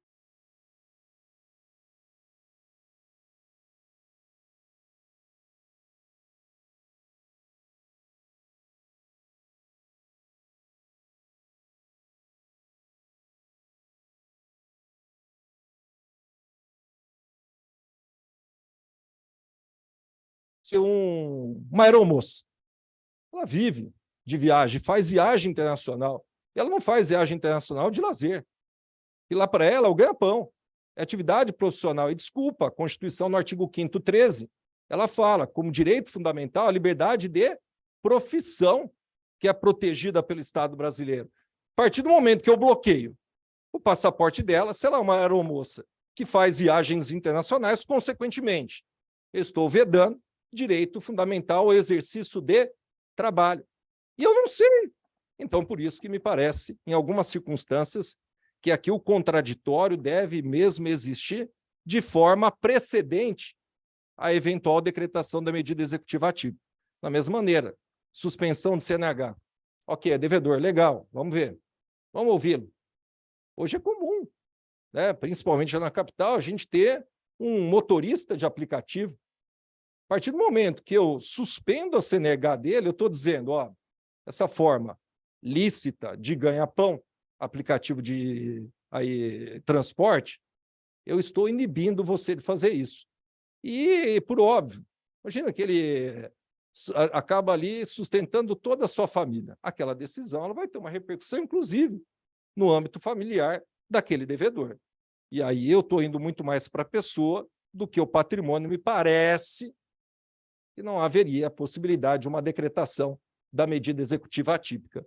E, além disso, né, a gente consegue extrair, essas medidas devem ser subsidiárias, as tipificadas, com observação do contraditório, ainda que diferido, e por meio de decisão do juiz, aquele 489, parágrafo 1º, sobretudo inciso 2º, é o que exige, também já foi reportado aqui o conteúdo, exige a fundamentação do juiz. Então, o juiz vai ter que fundamentar por que está decretando aquela medida executiva atípica. Então, uma primeira fundamentação, todos os outros meios típicos não deram certo. Eu ouvi, por exemplo, ele não trabalha, ele não tem o costume de viajar internacionalmente como ganha-pão. Ele não usa só a CNH para atividade profissional. Essas eram já antes da decisão do Supremo Tribunal Federal, e depois, na mesma linha, o STJ seguiu basicamente o que está aqui dentro, quanto às medidas executivas atípicas. E o que acontece no Supremo? Então, neoconstitucionalismo, mostrei o Código de Processo Civil 2015, isso chega no Supremo. Colocam problemas constitucionais. Dito e feito, o Supremo tem que resolver, resposta. Já foi aqui ministrada pelo professor Elias, o Supremo decide pela constitucionalidade. Mas um ponto muito interessante destacado, já nas falas do professor Elias, foi o seguinte: a constitucionalidade é em abstrato do 139, inciso 4º. Então, aqui eu vou até me permitir. O que a gente começou a ver, e o senhor falou das publicações logo após a decisão do Supremo Tribunal Federal, sobretudo pela mídia. Então, uma publicação que não é técnica, que é assim: Supremo Tribunal Federal, diante do resultado aqui da constitucionalidade 139, inciso 4º, passou a admitir bloqueio de passaporte, bloqueio de CNH, bloqueio de cartão de crédito. Não está escrito isso. O que o Supremo declarou foi a constitucionalidade do 139, inciso 4º, cuja aplicação exige detida análise no caso concreto. O Supremo em nenhum momento fez análise de casos concretos. Ele só falou, do jeito que está, em tese, medidas executivas atípicas poderão ser utilizadas. No âmbito prático, depois dessas publicações, acho que a decisão é de abril, né? De publicação de abril, julgamento foi em fevereiro. Depois da publicação em abril, recebi em vários processos, não sei se a Adriana chegou a pegar, se viu isso, ela aí me auxilia nos processos lá na capital. Esse tema, aliás, me lembrei, viu, doutor Estela? Agora eu sei porque a Camila está aqui, aprendi com ela medidas executivas atípicas. A gente tinha alguns processos aqui que, em tese, daria para decretar medidas executivas atípicas, não era nosso costume, e a gente conversava bastante, era outra época, né? Ainda não era aí do teletrabalho, então a gente costumava debater bastante no gabinete. E foi, inclusive, o TCC, né? Foi o seu TCC no 5º ano, na Faculdade de Direito. E aqui as medidas executivas atípicas, pelo menos a priori, elas foram declaradas como constitucionais. Qual é o cenário que a gente tem, portanto, nesse terceiro momento? Falei para vocês do constitucionalismo, falei para vocês da regra disposta no Código de Processo Civil de 2015, falei que essa norma colocada em xeque no Supremo, o Supremo declarou a constitucionalidade, e hoje, como que a gente aplica? Depois da decisão, eu vi lá requerimentos no sentido, o Supremo declarou a constitucionalidade, ele não pagou? Sem falar sequer em subsidiariedade, sem ter tentado meios típicos. O Supremo disse que é constitucional, então é o seguinte, juiz, defere aí, bloqueio de passaporte, bloqueio de CNH e ainda bloqueio de cartão de crédito. Não é bem assim. Ele declarou que o 139, inciso 4º do CPC é constitucional. Não disse que essas medidas elas são absolutamente constitucionais. Ele não disse isso. Necessidade de, novamente, uma detida análise. E nesse caminho, qual é o panorama processual? Porque voltou o jogo. Porque o jogo, ele poderia aí ter já se encerrado. Porque imagina, o Supremo vem e declara inconstitucionalidade 139, inciso 4º. Acho que seria uma palestra um pouco inútil. Eles vão falar sobre algo que foi declarado inconstitucional e que agora não é mais aplicado na prática. Que bacana, registro histórico do tema. Isso. Mas não, registro prático. Então, teve esse juízo de incerteza. No começo do ano, com a decisão do Supremo, a priori, a gente teria voltado a um juízo de certeza, porque a priori, porque a gente ainda continua com um grande juízo de incerteza. Por que ainda existe esse juízo de incerteza? É verdade. O STJ, para quem está começando, o STJ é o guardião, vamos entender assim, das leis federais. Código de Processo Civil é uma lei federal. Então, em tese, quem vai dizer se está correto ou não a decisão do juiz em última instância quanto à aplicação do CPC é o STJ. O STJ, quanto a medidas executivas atípicas, já tinha alguns precedentes. Esse primeiro foi reportado também antes da minha fala, ele até veio aqui do lado, comarca de Sumaré. Primeiro caso aqui debatido no Superior Tribunal de Justiça. O colega, ele determinou o bloqueio de passaporte. Foi lá para o STJ. O STJ falou, não cabe. Não cabe, mas, perdão, eu deixei grifado. No caso, o ministro fez questão de ressaltar. Falou, nas outras hipóteses, eventualmente, em que haja uma melhor exibição de situação de subsidiariedade, ou seja, motivação, contraditório, essa medida poderá ser aplicada. Da mesma maneira, outros precedentes do Superior Tribunal de Justiça. Se viram, o próprio STJ autorizou no caso do renomado jogador de futebol. Por quê? Porque ali também tem alguns critérios para essa atividade que ensejou o deferimento. Eu deixei esse tópico aqui e não era proposital, tá, Camila? Porque o que nós estamos falando de medida executiva atípica, me parece que tem um problema maior. Ele não é só de processo civil. Processo penal. Essas medidas executivas atípicas são usadas bastante. Sobretudo pelo Supremo Tribunal Federal. Supremo Tribunal Federal, ali no inquérito que apura atos de terrorismo, atos contrários à ordem jurídica democrática, várias medidas executivas atípicas são aplicadas. E me parece que, num primeiro momento, há essa plena possibilidade. Quem estuda processo penal, pega logo o comecinho do Código de Processo Penal, artigo 3º, ele fala aplicação subsidiária do Código de Processo Civil. Então, o que a gente fala aqui também tem conotação no processo penal. E na execução fiscal? Na execução fiscal, e aqui, quem já está mais adiante, me parece que essa vai ser a dificuldade de o STJ resolver definitivamente o tema. Porque o próprio STJ, para a execução fiscal, ele não admite a adoção dessas medidas executivas atípicas. Eu trouxe até um julgado aqui do STJ, esse aqui é um importante precedente quanto à impossibilidade de aplicação de medidas executivas atípicas na execução fiscal. Eu tenho sérias dúvidas, com devido respeito a que o ministro não há mesmo essa aplicabilidade, porque é assim, a primeira e a segunda turma do STJ tratam de matérias de direito público. A terceira e a quarta, de direito privado. Então, entende assim, direito público, então, execução fiscal, tributo, direito administrativo. Terceira e quarta turmas, direito privado. O meu exemplo de batida de carro, essa execução de crédito de um particular contra outro. Na terceira e quarta turmas, nós encontramos, pelo menos hipoteticamente, possibilidade de decretação dessas medidas.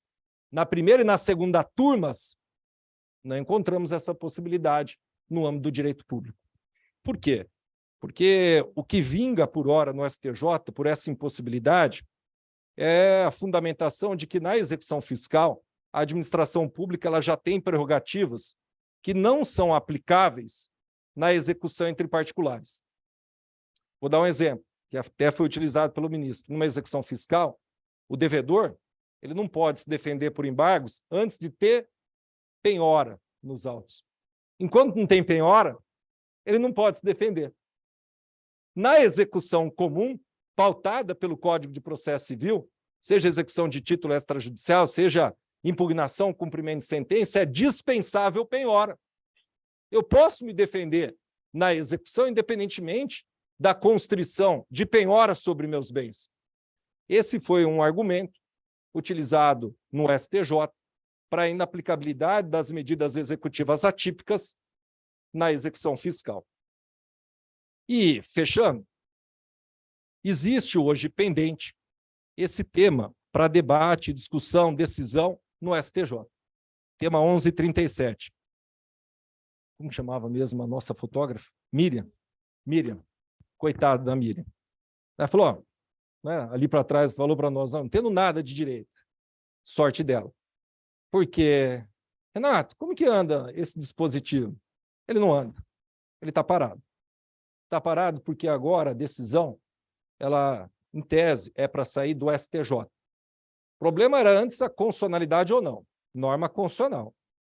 Agora, de uma maneira até mais larga quanto à interpretação desse dispositivo, o STJ dará a última resposta, porque esse tema é tema de repetitivo, e aqui, com um devido respeito, quem está mais à frente, que trabalha um pouquinho nos tribunais superiores ou conhece sistema de repetitivo, for dar uma olhada nesse tema, eu tenho sérias reservas no que o STJ está fazendo, seríssimas. Uma delas, aqui foi atenuada. Por quê? Porque cá entre nós, o STJ, ele não tem mesmo entendimento entre as suas turmas ou sessões, né? Porque a primeira sessão pega de direito público, a segunda sessão pega de direito privado, não tem entendimentos equivalentes quanto a medidas executivas atípicas em todo e qualquer tipo de processo. Para processo civil comum, ok, em tese eu posso. Para processo de execução fiscal, eu não posso. Quem afetou, num primeiro momento, foi a segunda sessão, direito privado. Então, uma questão de ordem era o seguinte, poxa, mas como o STJ vai debater esse tema se aí o que permeia a discussão não é simplesmente das turmas de direito privado? Eu vi aqui que eles corrigiram o problema, que isso aqui foi afetado em 2022. Eu propositalmente deixei ali. Em 26 de abril de 2023, eles mandaram para a Corte Especial. Por quê? Uma decisão aí mais ampla, para que eles pontuem não só no âmbito do direito privado, se é cabível ou não uma medida executiva atípica, como também nesses processos que caminham nas duas turmas de direito público. Não sei como a Camila decide, mas o que a gente tem visto hoje no TJ? O que tem prevalecido? Eu vi ali jurisprudências no seguinte sentido. Uma primeira, o juiz não pode deliberar hoje. Por quê? Porque tem determinação do STJ para que fiquem suspensos esses pedidos. Todo e qualquer pedido. Vejam comigo, no STF não era todo e qualquer pedido. A gente elencou bloqueio de passaporte, cartão de crédito, CNH, impossibilidade de participação em concurso público, impossibilidade de participação em licitação. Aqui, a suspensão é das medidas executivas atípicas de uma maneira geral nos moldes 139, inciso 4º. Hoje a decisão do juiz é extremamente fácil. Tem prevalecido em várias câmaras, pelo menos direito privado, no TJ de São Paulo é o seguinte, juiz, você não pode conhecer. Ah, mas o advogado peticionou, você vai ter que dar uma resposta. Sim, vai ter que dar a resposta, sua resposta vai ser, a matéria está suspensa pelo STJ, não pode ser, por hora, deliberada. Ou seja, não virá nada. Ou uma outra jurisprudência do TJ que eu já vi, os juízes indeferem, o TJ mantém o indeferimento por falta daqueles requisitos que nós passamos rapidamente até então, e fala assim, mas é o seguinte, como a matéria está afetada no STJ, esse indeferimento do juiz não é definitivo. Se o STJ amanhã, quando resolver esse tema, ele permitir, você renova o pedido e o juiz vai ter que conhecer novamente desse seu play de medida executiva atípica. Então, para quem está fora de direito, vai ser meio difícil falar. Ah, mas não era para falar da decisão do Supremo? Está resolvida. Isso, no começo do ano. Tá, mas e no âmbito prático, nos processos judiciais? Eu sou esse cara que ganhou a ação, que meu carro está lá com um prejuízo até hoje. Não achei nada quanto a bens, quanto a patrimônio. Eu quero uma medida executiva atípica, estou vendo, ele está me sacaneando. Não tem resposta. Nós vamos ter que aguardar o que o STJ vai decidir. E, analisando esse tema, uma outra crítica aí que eu faço, obviamente, no magistério, né? Aqui como professor. Lei orgânica me permite, não posso criticar sobre processos judiciais que estão em andamento, senão eu violo o Código da Magistratura, mas ainda bem, o Código da Magistratura, Lei Orgânica, me permite a tecer críticas no âmbito do magistério. E aqui, acho que é exatamente isso, né? Eu brinco, mas é esse. Quando a gente verifica essa afetação, afetação significa, até para, olha o nome, recurso especial repetitivo, matéria que se repete. Eu não sei, professor Elias, mas essa matéria não está nem um pouco debatida em graus aí ordinários da justiça. Não está muito debatida. A gente teve agora a decisão do Supremo. A gente tem a doutrina indicando, como o próprio STJ, algumas inclinações para eventual deferimento de medida executiva atípica. É o comecinho. A gente não tem, em concreto, ações com decisões repetidas a propósito dessas medidas executivas atípicas. O STJ ele afetou esses 2 recursos especiais. Esses 2 recursos especiais são de São Paulo, como a gente vê ali, né? Barra SP significa origem. Não são do seu escritório. Tá. Por quê? Os 2 recursos são do mesmo escritório de advocacia. Os 2 recursos, eles são atinentes a um mesmo credor. Sabe? Assim, a questão de afetar, e o STJ tem essa missão de uniformizar, trazer segurança jurídica, mas depois de ouvir. Porque quando eu falo em instâncias ordinárias, com devido respeito, quem participa da construção sobre essa norma que nós estamos aqui engatinhando do ponto de vista jurídico, somos nós. Somos nós na academia aqui com os alunos, somos nós nos processos judiciais, que eu dependo para eventual deferimento ou não da argumentação do advogado. E os tribunais superiores, quando afetam um tema desse, o tiro pode sair pela culatra. Por que pode sair aí dessa maneira? Porque não houve debate suficiente. O STJ pode vir com uma decisão, sobretudo com esses 2 repetitivos que não trazem de forma exaustiva debate, e perdão. Aqui os pedidos são genéricos. Sequer o credor indicou a subsidiariedade. Falou, já esgotei todas as medidas executivas típicas. Não encontrei.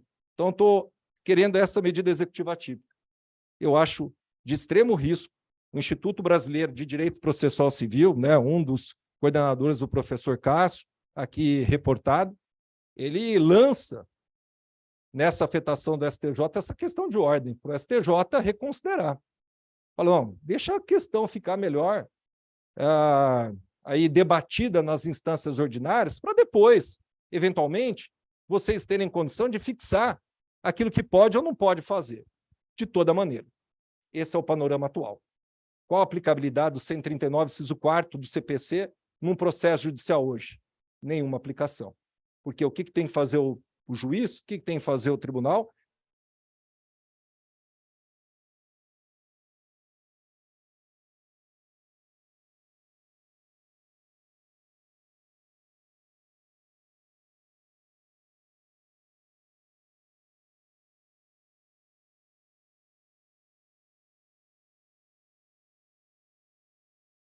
Até a título de agradecimento pela oportunidade de falar com os advogados, porque acho que vocês serão os maiores construtores das medidas executivas atípicas. Eu, quando estou no fórum, a gente recebe advogada, tem homenagem à imparcialidade, não dá para a gente trocar ideia, né? Ah, pode isso? Ah, essa eu acho que não pode. Que tal você testar aquela? Ah, não dá. Mas aqui, num momento de discussão, de diálogo jurídico, mas eu abro e tomo também aqui, pessoalmente, essa iniciativa de compartilhar aquilo que me parece que deve ser objeto de discussão.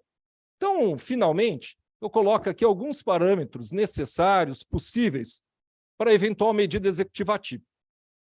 Primeiro, subsidiariedade.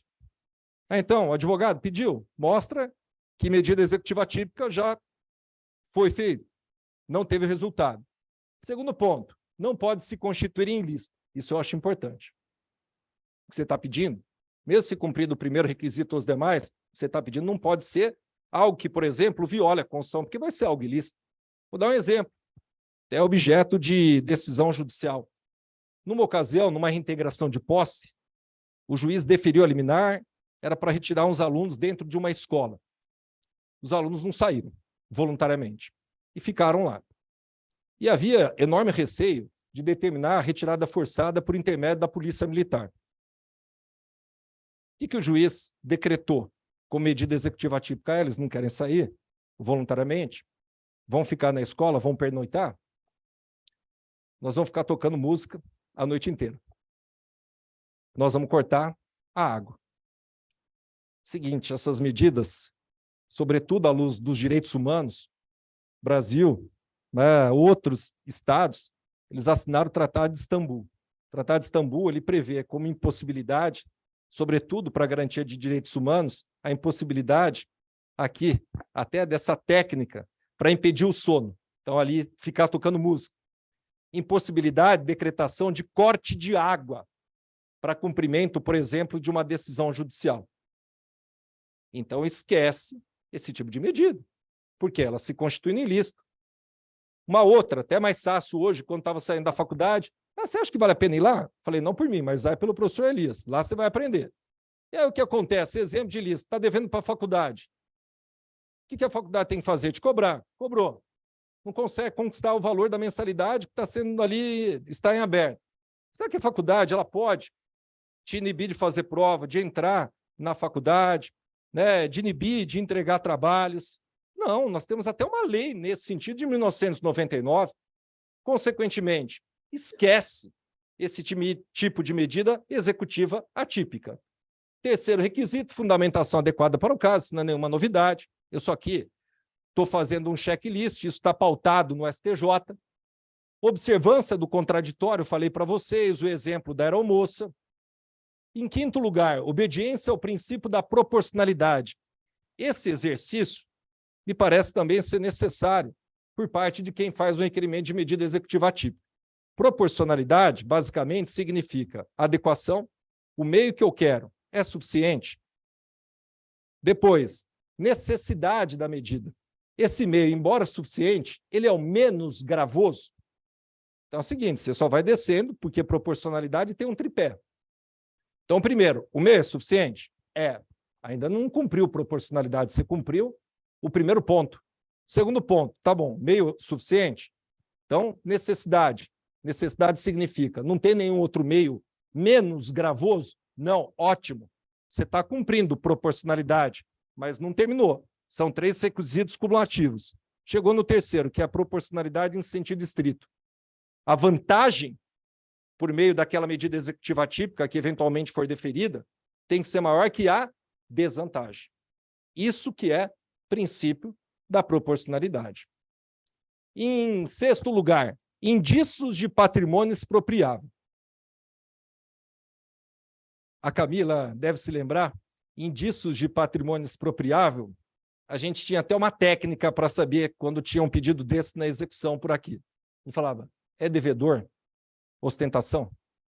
Essas palavras não são nossas, são até do advogado, professor ali da PUC, né, do Tiago Rodovalho. Escreveu uma vez um artigo ali para periódico de internet e nós gostamos muito.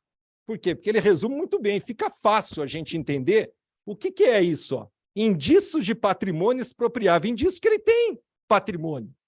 É o devedor que a gente rotulava, aqui parafraseando o amigo Rodovalho, de devedor ostentação. E eu deixei esse exemplo que ele me parece muito bacana do TJ de São Paulo. Nesse caso do TJ de São Paulo, foi deferida a medida executiva atípica. Essas aí, medidas muito comuns. E por quê? Primeiro, tempo do processo.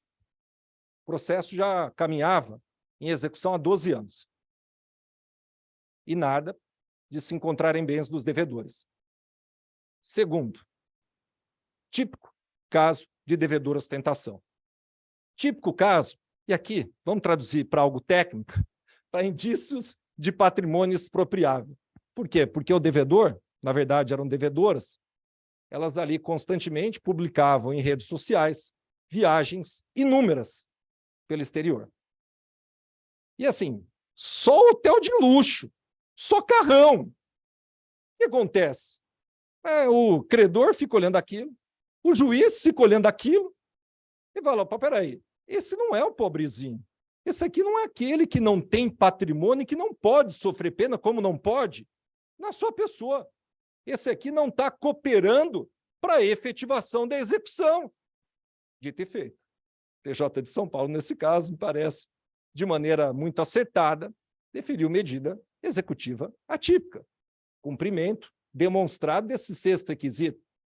Um sétimo, que alguns julgados do STJ, como no caso do renomado futebol, aqui o jogador de futebol, quando se determinou o bloqueio de passaporte, se colocou um limite. Você vai deferir? Juiz, defere, mas coloca prazo. Um prazo, por exemplo, até satisfação da dívida. Ou 3 meses, 6 meses. Vamos verificar a eficácia da medida que eu estou, aqui no caso, deferindo. Penúltimo critério, respeito à esfera jurídica de terceiros. Acho que a gente precisa pensar um pouquinho nesse critério. Por exemplo, e já tivemos, falta de cumprimento de ordem judicial pelo WhatsApp. Então, requisição judicial para entrega de determinados dados. O WhatsApp não cumpre. O juiz impõe multa diária. Multa diária vai crescendo. Fica milionária, o WhatsApp não cumpre. Só que aquela documentação, aqueles dados requisitados judicialmente, eles são imprescindíveis, são extremamente relevantes para o caso naquele processo judicial. E aí vem a ordem de suspensão do funcionamento do WhatsApp. Ou seja, aquela ordem, ela não interfere simplesmente na relação interprocessual, onde ela foi deferida. Ela vai repercutir sobre todos nós. Bloqueio geral de WhatsApp. Seguinte, eu acho que isso tem que ser debatido também, esse critério. Até que ponto uma medida executiva atípica que atinge a esfera jurídica de terceiros pode ser deferida? E, por último, em direito constitucional, essa foi uma última observação que me veio à cabeça, que é o parâmetro da satisfação de direitos existenciais. Quanto mais próximo eu estiver da satisfação de direitos existenciais não simplesmente patrimoniais, as medidas executivas atípicas, elas ganham força quanto ao deferimento. Basta a gente imaginar um processo civil, um devedor de um cheque sem fundo e um processo trabalhista, uma empresa que deve salário. Tem diferença? Perdão, isso aqui é algo subjetivo. Estou colocando para debater. A ideia é o quê? Me parece que tem diferença. Tem diferença porque eu posso ter medidas mais enérgicas para a satisfação daqueles créditos que têm uma relação muito forte com o direito existencial. No direito do trabalho, nesse exemplo que acabei de propagar, o salário, ele faz parte da dignidade da pessoa humana, ele está dentro do espectro de mínimo vital, mínimo existencial. Às vezes, aquele cheque sem fundo, para um grande credor, é claro que ele tem o direito ao crédito, ninguém está negando. Só que o tratamento quanto à medida executiva atípica deve ser diferente no processo civil frente ao processo trabalhista. Não sei, mas é algo que eu também levaria em consideração como um outro critério, como um outro standard para a fixação da possibilidade ou não de medidas executivas atípicas. E, rapidamente, eu disse para vocês da difícil escolha, como o Mateus 6, cara, vai continuar, Mateus? Gostei. Difícil escolha de ter escolhido, então, o direito, está aqui conosco na sua segunda semana de faculdade de Direito, porque não foi assim comigo, né? Falei lá para eles também, gostava de exatas, comecei em engenharia, falei, vou fazer direito à noite, vamos ver o que dá, né? Beleza.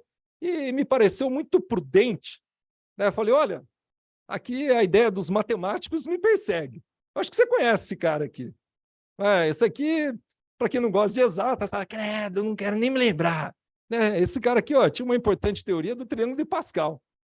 Olha, não, mas o que você vem agora aí com exatas, com matemática? Não, cara.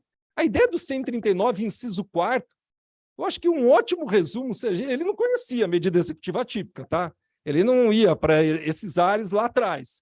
Mas Pascal, ele fala que aí a justiça sem força, ela é impotente. Só que a força sem a justiça, ela acaba virando algo extremamente arbitrário, ou, nas palavras dele, algo tirânico, o que também não deve acontecer. Consequência, equilíbrio, harmonização, esses são os pontos principais para quem sabe.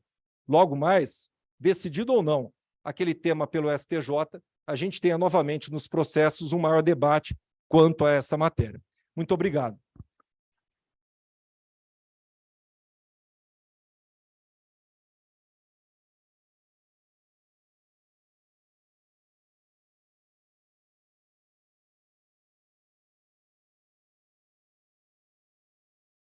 Eu só vou,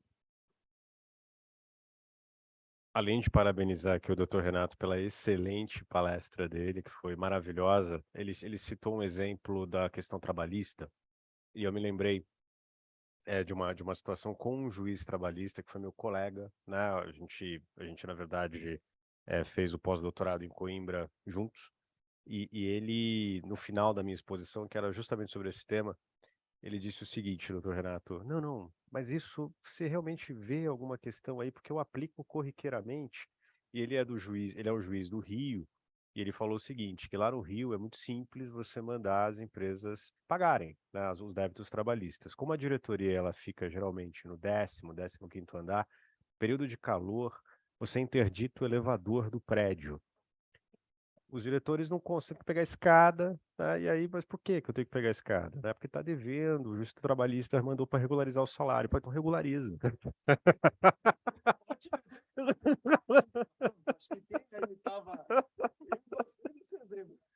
Então, não, sim. Só lembrei aqui porque, enfim, ele mencionou já, né? TRT2, né?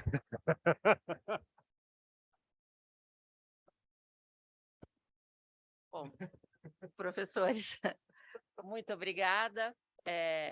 Eu fico muito tocada pelo fato de 2 professores conseguirem trazer um tema que é de fácil compreensão para o Matheus, que está na segunda semana de aula, para a Camila, que é especialista no assunto, e para advogados mais experientes aqui da casa, né?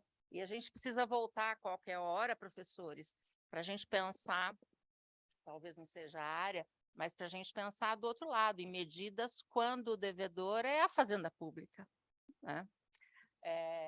Nós temos aí problemas de gente morrendo porque a fazenda pública não fornece o medicamento e a gente, né? Hoje eu pedi aí um sequestro de verba pública, vamos ver se consegue, mas, enfim, aí é outra questão, fica para uma outra palestra, tá? Posso abrir para, se alguém quiser fazer alguma pergunta? Camila? Matheus?